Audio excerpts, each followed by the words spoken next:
Hi everyone, welcome in our journey to master English. Today we're going to discuss noun clauses and adjective clauses. By the end of this session, you will be able to tell them apart. Here we go. First, a very quick review. What is a clause? Simply put, it's a group of words with a subject and a verb. We have two main types. The independent clause. It's independent, strong. It's a complete sentence. The student passed the exam. Simple. But then we have the dependent clause. This clause also has a subject and a verb, but it cannot stand alone. It feels incomplete, like because he studied hard. It depends on an independent clause to make sense. Today, we are focusing entirely on these dependent clauses. Now, this is the most important concept to understand. A dependent clause doesn't just add random information. It does a specific job in the main sentence. It functions as a single part of speech. Some clauses act as an adverbs. We'll cover those later, but the two we're looking at today act as nouns and adjectives. Think of them as big nouns and big adjective. Let's start with the noun clause. What is the job of a noun? It can be the subject of a sentence, the object of a verb, or the object of a preposition. A noun clause does exactly the same thing. Here is your most powerful tool for analysis, the it test. If you can replace a group of words with the pronoun it, and the main sentence still makes grammatical sense, you are almost certainly looking at a noun clause. Let's see this in action. Look at this first example. What the student said surprised the lecturer. This looks complex, but let's apply the it test. Can we say it surprised the lecturer? Yes, we can. The entire clause, what the student said, is acting as the subject of the verb surprised. Let's try another one. The police do not know where the thief is hiding. Can we say the police do not know it? Absolutely. Here, the noun clause is the direct object of the verb know. You will start to see a pattern. These clauses often begin with the signal words or markers like that, what, where, why, how, and whether. Okay, let's pause and switch our brains. We're no longer talking about nouns. We're now talking about adjective clauses, which are also called relative clauses. What is the job of an adjective? To describe a noun, a big dog, a tall building, an adjective clause does the same job. It modifies a noun. The noun that is being modified is called the antecedent, and the adjective clause must come immediately after it.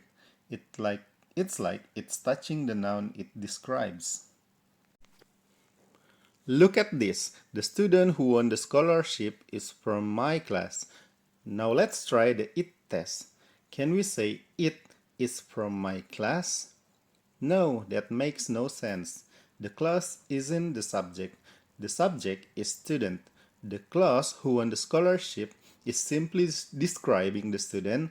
It answers the question, which student? Let's look at the second example. This is the book that I told you about. The clause that I told you about modifies the noun book. The antecedent is book. Notice the marker who for people, which and that for things, whose for possession, and sometimes where and when for places and times. Alright, this is the main event. This is where students get confused because sometimes the markers are the same. You might see that starting a noun clause and that starting an adjective clause. So how do we analyze the difference? You just use the test we learned. First, ask yourself, can I replace the whole clause with it? If yes, it's a noun clause. And then ask yourself, is this clause describing a noun that comes right before it? If yes, it's an adjective clause. Let's put this analysis to the test with two tricky examples. Look at these two sentences. They look very similar. In sentence A, I know that the university is closed. Let's use the it test. I knew it. Does that work? Yes, this is a noun clause. It's the direct object of the verb know. Now look at the sentence B. I know the university that is closed. Let's try the it test. I know the university it. Does that work? No, that's nonsense. What is this clause doing? It's describing the university. It's answering which university. Therefore, this is an adjective clause. See the difference? Function is everything. Let's try again with the word where. Sentence A. I don't know where he lives. Let's analyze. Apply the it test. I don't know it. It works perfectly. This is a noun clause acting as the object of know. Sentence B. I don't know the house where he lives. Apply the it test. I don't know the house it. That's incorrect. What is the clause where he lives doing? It's modifying the noun house. It's an adjective clause. The antecedent is house. The position of the clause and the noun before it is the critical clue.